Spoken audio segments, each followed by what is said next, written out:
important differences between men and women when it comes to money. Women still today make 83 cents on the dollar. Only 48% feel confident about money. We're still making history. We're closing the gap. To me, the most important part about estate planning is planning for what happens while we're alive. Over the past few years, more and more opportunities have come up to invest money that aligns with our values. Money is a not-so-secret gatekeeper standing between us and our dreams and plans.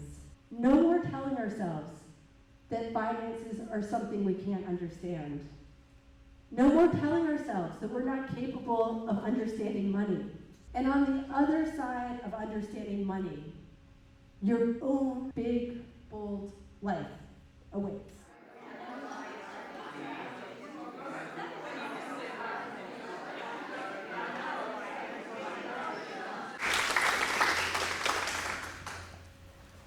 Hello, I'm really excited tonight to introduce Delaney. She is a business lawyer and specializes in estate planning and establishing financial freedom through careful planning.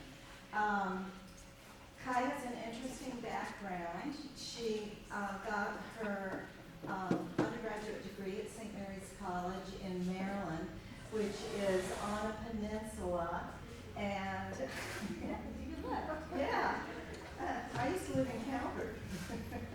And she lived on a sailboat, which she refurbished, and then she sailed across the South Pacific and has been sailing on Michigan lakes. And after she got her lawyer degrees, and her lawyering done, she moved to Chicago, where she worked with a large firm, and then for the last 10 years, you've been in Western North Carolina. That's right. And so we're lucky to have her here. She's right downtown between Highland Books and Mayberry. There's a little double door, 27 steps up. Yes, I have. 27 steps up, and she and her assistant, Katie, are delightful to work with. They're very caring. They follow up on any questions that you have. And so I'm excited to introduce her to our group tonight. So please welcome. Thank you for having me today. I read a statistic recently that for a lot of women, we would rather talk about death than money. So it means a lot to me that you're here tonight. Because of this group and what I know about this group of women, I'm doing a little bit of a different talk than I've ever done before. And it weaves a lot of my personal background, and it's a lot of meaning about the work I do. But I also wanted to kind of provide a map that I hope is useful, thinking about estate planning and finances for you, and kind of a point of entry. And hopefully we'll put you to sleep, but so we'll see about that. I was born on July 2nd, 1974, near the Statue of Liberty. My mom says I saw fireworks for the first time from the hospital window. But my real sense of freedom came from something that happened some 200 miles away, 29 days before, on the Senate floor, when the Equal Credit Opportunity Act was passed. That law would alter the course of my life. As many of you probably know, before 1974, women may or may not be able to get credit. Bankers could charge them higher rates, could require more principal down. So often, a man was required, a father, a husband, a brother, and if you didn't have a man in that capacity, you might not have access to credit. So for women, women like me, my dad worked at a Kmart. When I was little, my parents got divorced. We lived on government benefits and often ate whatever was on sale at the grocery store. And I would have not had the life I had today without that app. So today I live in Brevard. You're so lucky, right? I have my own business in downtown. I raise an 11-year-old son and my dog Ellie, who I also consider a person, as we do with our pets, right? And I've had the ability to sail all over the world. When my son was 4, I took him sailing around the Caribbean, and I've sailed across the South Pacific. In fact, I love this map you have about schools. One of my key criteria in picking schools has always been the proximity to water. But I want to spend some time talking about how I got from there to here, because I think it's so important. I think a lot of times we don't really talk about the middle. So when I was in high school, I worked a lot. I worked at a gas station until midnight. I worked at restaurants on the weekend, and I saved money. And this is dating myself, right? But it was way before online baking. So we used to have those little saving books. We called them passports.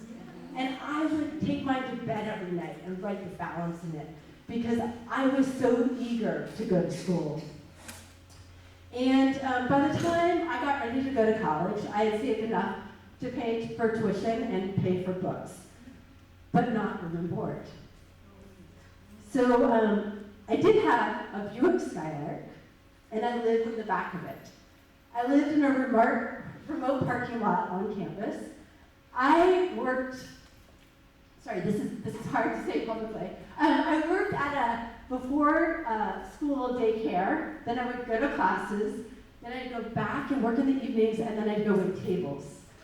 And when I was working at restaurants and in the daycare, most of my colleagues were other women. And they were women who were caregivers. They had young kids, they had older parents. And one thing they would always tell me is, don't stop going to school, keep going. And I listened. I took their words to heart, so I studied, and I got straight A's, and what I really wanted to figure out was systems. I wanted to figure out how people got places, because that wasn't something I intuitively knew how things worked. And so I studied economics. And I learned about supply and demand, and I learned about interest rates and inflation. And since I went to a small liberal arts school, I also learned about the invisible work of women and the role that plays in capitalism. So after I went to college, I was excited to keep on going, and I went to law school. I went to University of Wisconsin at Madison. I studied business law and tax law, and was really excited to get recruited by big firms. It was something I never thought would happen to me. I got offered a signing bonus that was bigger than anything I had made my entire life in a year up to that point. I stayed in my first nice fancy hotel. It was a really exciting time. And I became part of the corporate and securities law group. The corporate group was almost all men, so there were 100 people in our group, and there were 2 women. I was one of them. So almost all of the time, I found myself to be the only woman in a room. And I got to overhear conversations for the very first time about personal finances and investing. And this was before the time of Google. So I would go to bookstores to look up, what does compound interest mean? What are mutual funds? I had no idea, right? And so I would just look it up and learn. And those conversations gave me so much insight. And when I was in my 20s, what I wanted to do was gain equal footing with men. So I wanted to learn everything that they knew, right? And I'm so glad that I did, because it's helped me to land here, to take out credit to own my own law firm and have my own law practice here in Brevard, right? But one thing that's really important to me is recognizing there are differences, important differences, between men and women when it comes to money. The first is we often have different values, right? All those women who are caregivers have a different outlook on how money's invested, what to do with it, how it works, right? Another really, really important difference is we earn different amounts of money. Women still today make 83 cents on the dollar. That means over the course of a lifetime, we have 900,000 less to work for us. So that means we have to be really, really smart about money, right? And the final thing is we live longer. On average, we live 5 years longer than men. So we have different ways of thinking about things. So we know we live longer, but a recent statistic in 2022 said that even though 74% of women will die on their own, unmarried, only 48% feel confident about money. And this was a really sad gap for me to see because I thought how scary that would be, right? To think about having to step in that space of being on your own and having to think about money and manage money. So it's a really important part of my practice that I like to focus on is how to empower women to feel comfortable with money. And so I had recently a client come up to me and say, "You look too young to know all this about money." And at first I was really flattered. And then I went home and I thought about it. And what I realized this client was really saying was something totally different. She was saying, "You have access I didn't have, or maybe still don't feel like I have." And so it got me to think backwards about all the steps that had gotten me there, right? And the ways I like to communicate about finances and learning when I work with women on estate planning or families and couples. And so I came up with a 3-step process to help explain it to you. You know, because of my sailing background, I think in terms of sailing. So I'm using an acronym called PEP. And that first step is plot. So in sailing, when you start out going anywhere, the very first thing you do is take everything off of a table and you roll out your nautical chart. And you figure out your latitude and your longitude. That's your starting point, right? And it seems super easy to do. But I can tell you, sailing with a little kid, if I get sloppy about this and don't do it when I'm in the harbor and I know exactly where I'm starting from, and then start sailing around, and then go look at it, and there's peaks on the nautical chart, and there's different points, I have absolutely no idea where I am, even a few miles away. Sounds kind of crazy, right? Well, in my office, plotting looks like an intake form. That intake form asks people to write down their income, their assets, and their debts. And those are the financial equivalents to longitude and latitude. It tells you where you're starting from.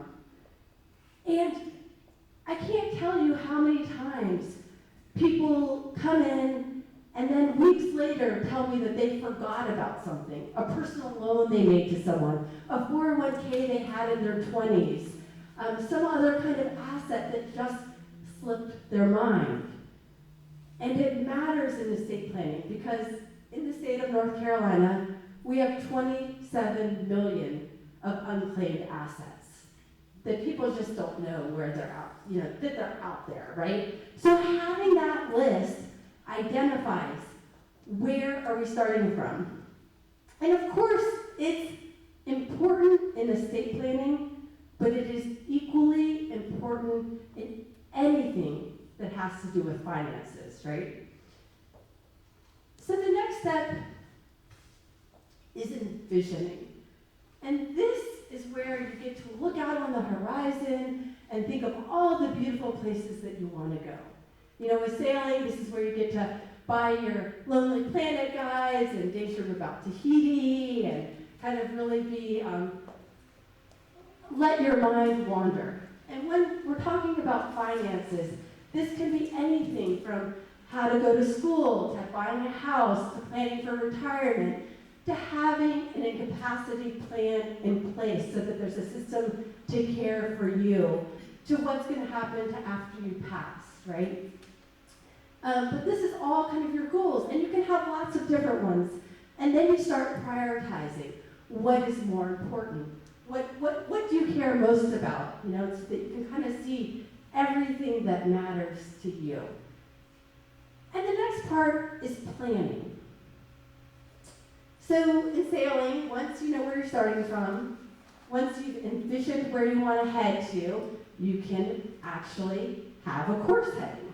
So that looks like calculating your wind speed and knowing what direction you're going toward and picking waypoints so that you can know if you're staying on course or not.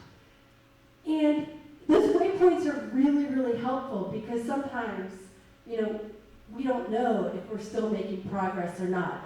That was particularly the case when I was sailing in the South Pacific, right? You look out, it's just blue everywhere. And so having any kind of waypoint, like in 7 days we're going to see the tip of the island. Well, if 7 days comes and you don't see land, you know you have to really kind of get to work. For us, in finances, there's two different kinds of plans you want to have.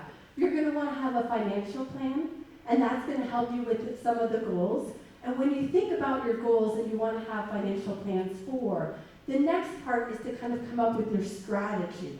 So once you identify goals, you start thinking about when do I want this goal to happen? A short-term goal looks like anything that happens in 1 to 4 years. Midterm is 4 to 7, and long-term is beyond 7 years. Why does that matter? Because your time horizon is going to inform what kind of investments you feel comfortable making, how liquid investments need to be, what kind of risk you might be willing to take, and what kind of time you have to recover from any downturns in the market. So that's going to really help with financial strategies, thinking about goals, thinking about time frames. And the next piece of it is thinking about your values. Because over the past few years, more and more opportunities have come up to invest money that aligns with our values. And when you're able to do things that feel good and also look good in terms of when you look at your portfolio, it's a win-win. So there's also another bit of strategies. Are my investments in alignment with what I want to do or the legacy I'm creating? Now, everybody older than 18 ought to have an estate plan, right? Because an estate plan informs people the healthcare decisions we would want to be made for us if we couldn't make them for ourselves. They inform what happens to our bodies, right? And they also talk about assets. And often people think, well, what does it matter? I'll be gone anyway. Right? And that's kind of the ideal, right? That we could somehow calculate how to die with zero. That we would know exactly where we're going to die, and we could spend it all and have a blast. But, you know, there are three things we don't know. We don't know when we're going to die. We don't know what estate taxes will look like. And we also don't know what our assets will be like. So it's really hard to figure that piece out.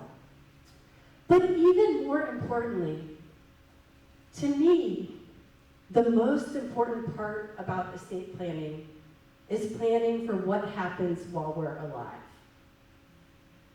And it's in one way why I'm really honored to be here tonight, because what I often see between spouses when they have a plan is that there is sometimes a false sense of security between spouses, right?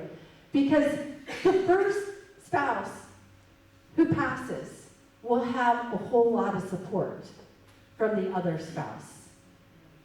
And the surviving spouse will not.